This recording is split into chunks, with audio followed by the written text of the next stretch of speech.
Begin with our big story this afternoon, and that is honoring the Queen. New information just released as the city is preparing to host a multi-day event celebrating the life of Aretha Franklin. A public viewing will be held at the Charles H. Wright Museum of African American History. That's on August 28th and August 29th.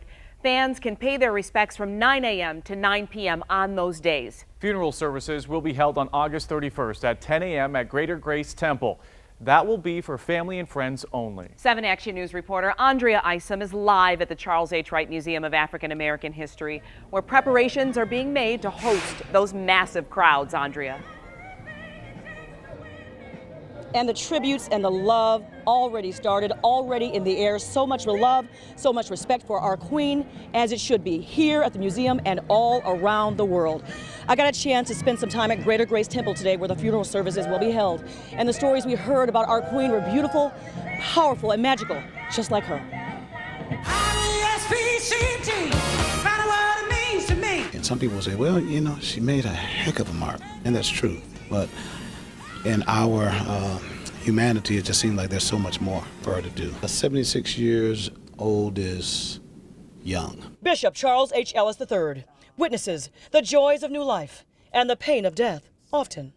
After all, it is a profound part of what goes on here at Greater Grace Temple. When we talked on this day, I was taken aback when Bishop Ellis graciously shared some incredible, unforgettable, touching moments of being by Aretha's bedside, alongside the Queen's family and other dear friends, when she made her transition. It was as humbling as it gets. I think it was a great therapeutic time. You know, I did a kind of a memorializing of her. We began to tell those stories, you know, what she meant to us, who she was to us. So fitting that the Queen of Soul's funeral service, her homegoing, her celebration of life, will be held in this house of worship.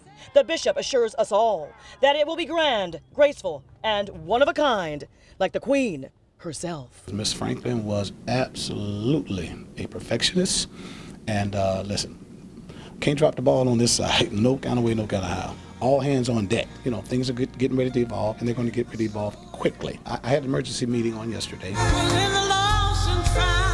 Aretha Franklin was to music what Rosa Parks was to the civil rights movement.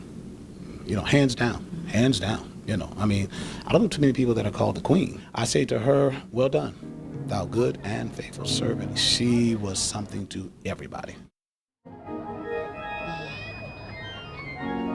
What a gift and what a blessing we have all been giving.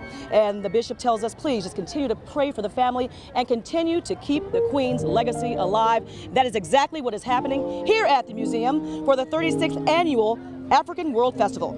This is a time to celebrate culture, history, a time to be enlightened, educated, and to honor Aretha Franklin, our Queen of Soul.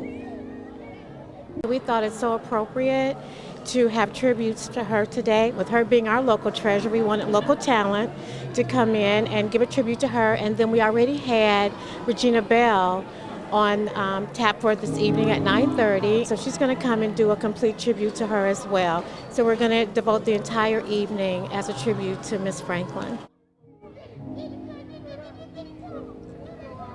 This is going to be absolutely incredible, so please come on down, bring the kids, bring the family for a wonderful event, and guess what? It is free, and if it rains, guess what? Show will go on, they'll take it inside. Reporting live, I'm Andrea Isom, 7 Action News.